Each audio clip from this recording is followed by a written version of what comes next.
আসসালামু আলাইকুম রহমতুল্লাহি ওয়া বারাকাতুহু। বিসমিল্লাহির রহমানির রহিম। আলহামদুলিল্লাহি রাব্বিল আলামিন। সমস্ত প্রশংসা আল্লাহ পাক সুবহানাহু ওয়া তাআলার জন্য। সরল সঠিক পূর্ণ পন্থা মোদের দাও গো বলি, যে পথে চলেছেন তোমারই প্রিয়জন সেই পথে যেন চলি।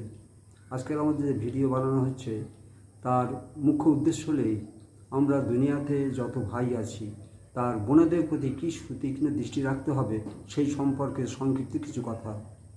সেটা হলেই যারা আমরা ভাই হিসেবে আছি তাদের বোনের উপর তার খুব লক্ষ্য রাখতে হবে যে আমার বোনটা যেন জান্নাতে যায়, আর আমার বোনের জান্নাতে যাওয়ার জন্য তার মধ্যে যেন বিশেষ করে 6টা গুণ তার মধ্যে আসে, সেই জন্য প্রত্যেক ভাইয়ের চেষ্টা করতে হবে। একটা হলো আমার বোন যেন একই নওলা হয়, আমার বোন যেন সই আমলওয়ালা হয়, আমার বোন যেন কোরআন তেলাওয়াত করা অভ্যস্ত হয়, আমার বোন যেন জিকির করার অভ্যস্ত হয়, আমার বোনের মধ্যে যেন ইকরাম বাকি থাকে, আর সে যে কোনো কাজ করবে যেন আল্লাহকে রাজি করার জন্য করে। আর এই সমস্ত গুণ আসার জন্য যে আল্লাহ রাস্তায় বেরিয়ে যেন মেহনত করে, এই বিষয়ে প্রত্যেক ভাইয়ের লক্ষ্য রাখা খুবই দরকার।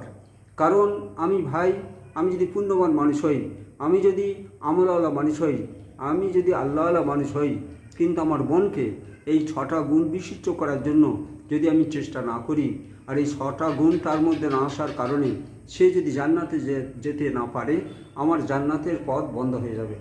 সেই জন্য আমরা সবাই চেষ্টা করব নিজেরা জান্নাতে যাওয়ার জন্য আমলগুলো সুন্দর করি, আর সেই সঙ্গে আমাদের বোন হিসেবে যারা আছে তাদের প্রতি লক্ষ্য রাখি। কারণ তারা যদি জান্নাতে না যেতে পারে, আমি যত ভালো মানুষ হই না কেন আমার জান্নাতে যাওয়া অসম্ভব হয়ে যাবে। সেই জন্য যারা ভাই আছি আমরা সারা দুনিয়াতে আমরা তৎপর হই, যে হই আর যাই হই, যে স্তরের মানুষ হই না কেন, আমরা যদি এ বিষয়ে চিন্তিত না হই, যদি আমরা এই বিষয়ে ফিকির না করি, তাহলে কিন্তু আমি ভালো মানুষ হওয়া সত্ত্বেও আমার জান্নাতে যাওয়ার পথটা রুদ্ধ হয়ে যাবে। সেই জন্য আমাদের সমস্ত ভাইদেরকে আমি অনুরোধ করছি আমরা এই বিষয়ে সবিশেষ লক্ষ্য রাখবো। যারা আমরা ভালো, খুব ভালো, কিন্তু সেই সঙ্গে যদি আমি বোনদের প্রতি লক্ষ্য না রাখি, তাহলে কিন্তু আমার জানা রাখা উচিত আমি যত ভালো মানুষ হই না কেন, তবে হ্যাঁ, যদি আমার বোনের উপর মেহনত করার পরে সে যদি জান্নাতে যাওয়ার উপযোগী না হয়, তাহলে আমার জান্নাতের পর রুদ্ধ হবে না। এই জিনিসটা কিন্তু স্মরণ রাখা দরকার।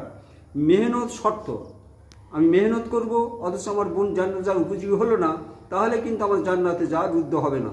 সেই জন্য আমরা সবাই সবিশেষে লক্ষ্য রাখবো, আমাদের বোনদের প্রতি সুতীক্ষ্ণ দৃষ্টি রাখবো, তারা যেন 6টা গুণ বিশিষ্ট হয়।